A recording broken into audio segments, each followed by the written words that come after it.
കൊല്ലത്തിനിടയിൽ RSSന്റെ സ്വാധീനം കേരളത്തിലെ പോലീസിൽ വർദ്ധിച്ചെങ്കിൽ അതിനുത്തരം പറയേണ്ടത് ഈ ഇരിക്കുന്ന നേതാക്കന്മാരല്ല, അതിനുത്തരം പറയേണ്ടത് സാക്ഷാൽ പിണറായി വിജയനാണ്.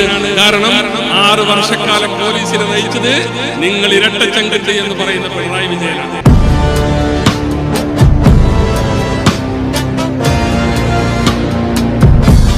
ഈ മലയാളക്കരയിൽ പലപ്പോഴും വർഗീയ സംഘർഷങ്ങളിലേക്ക് മനുഷ്യർ കാലെടുത്തു വെക്കുമ്പോൾ അരുതെന്ന് പറയാൻ, അവർക്കിടയിലേക്ക് രഞ്ജിപ്പുണ്ടാക്കാൻ, അവർക്കിടയിൽ സൗഹാർദ്ദം ഉണ്ടാക്കാനുള്ള നേതൃത്വമാണ് പാണക്കാട് സഹിതന്മാർ എന്ന അഭിമാനത്തോടുകൂടി നമ്മൾ ഓരോരുത്തരും പറയും.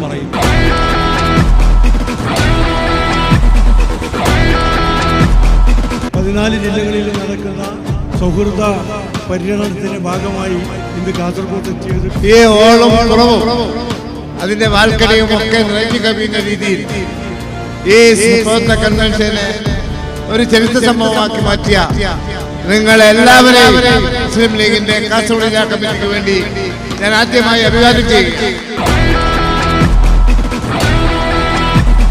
തങ്ങളുടെ യാത്ര കേരളത്തിന്റെ രാഷ്ട്രീയ അന്തരീക്ഷം മാറ്റുകയും പരസ്പര വിശ്വാസവും സ്നേഹവും ഐക്യവും ഉണ്ടാക്കാൻ കേരളത്തിൽ സാധിക്കുമെന്ന് തെളിയിക്കാൻ പോവുകയാണ്. അത്ര ഈസി അല്ലാത്ത വെല്ലുവിളികളുണ്ട്, ഞങ്ങൾക്കറിയാം. തൃക്കാക്കരയിൽ ഞങ്ങൾ കണ്ടു. UDFനെ പിന്തുണക്കുന്ന ജനവിഭാഗങ്ങളെ ഡിവൈഡ് ചെയ്ത് വെച്ചിരിക്കുകയാണ്. പക്ഷേ ഞങ്ങളിവിടെ ഉണ്ട്. മതസൗഹാർദ്ദവും മതേതരത്വവും ഉയർത്തിപ്പിടിച്ചുകൊണ്ട് കഴിഞ്ഞ കാലങ്ങളിൽ ഞങ്ങൾ പ്രൂവ് ചെയ്തത് നാളത്തെ തലമുറക്കും പറ്റും എന്ന് തെളിയിക്കാൻ ഈ പച്ചക്കൊടിയുണ്ട്. ഇന്ത്യൻ യൂണിയൻ മുസ്ലിം ലീഗ് ഉണ്ട്, അതിൻ്റെ നേതാക്കന്മാരുണ്ട്.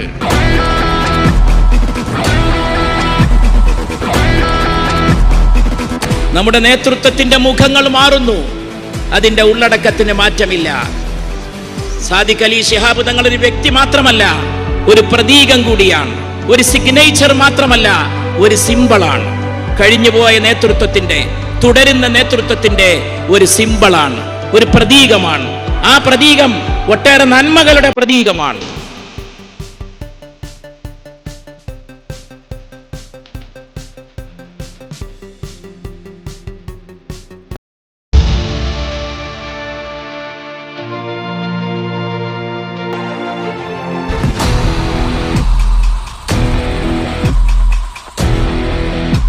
കാസർഗോഡ് സത്യത്തിൽ കേരളത്തിൻ്റെ ഒരു കാവൽ ഭൂമിയാണ് എന്ന് പറയുന്നതിൽ തെറ്റുണ്ട് എന്ന് തോന്നുന്നില്ല. അതായത് വർഗീയതയെ കേരളത്തിലേക്ക് കടന്നു വരുന്നതിൽ നിന്ന് തടഞ്ഞു നിർത്തുന്ന കേരളത്തിലെ ശ്രദ്ധേയമായ ഒരു ഭൂപ്രദേശമാണ്. മതം ജനങ്ങളെ തമ്മിൽ അടുപ്പിക്കുന്നതിന് വേണ്ടിയാണ്. ഇന്ത്യയുടെ പാരമ്പര്യമാണ്. വിശ്വാസങ്ങളുടെ സുതാര്യതകളെ മൂടിവെച്ചുകൊണ്ട് തൽപര കക്ഷികളുടെ താല്പര്യങ്ങളെ മാത്രം പ്രോത്സാഹിപ്പിക്കുകയാണ് ഭരണകൂടങ്ങൾ ചെയ്യുന്നത്. നമ്മുടെ നാട്, നമ്മുടെ രാജ്യം ഇതൊക്കെ മുന്നേറണം. സമാധാനമുള്ള ഒരു സമൂഹം അവിടെ നിലനിൽക്കണം. മുസ്ലിം ലീഗിന് അതാണ് പറയാനുള്ളത്. ഈ യാത്രയും ഈ പര്യടനവും അതിനു വേണ്ടിയാണ്.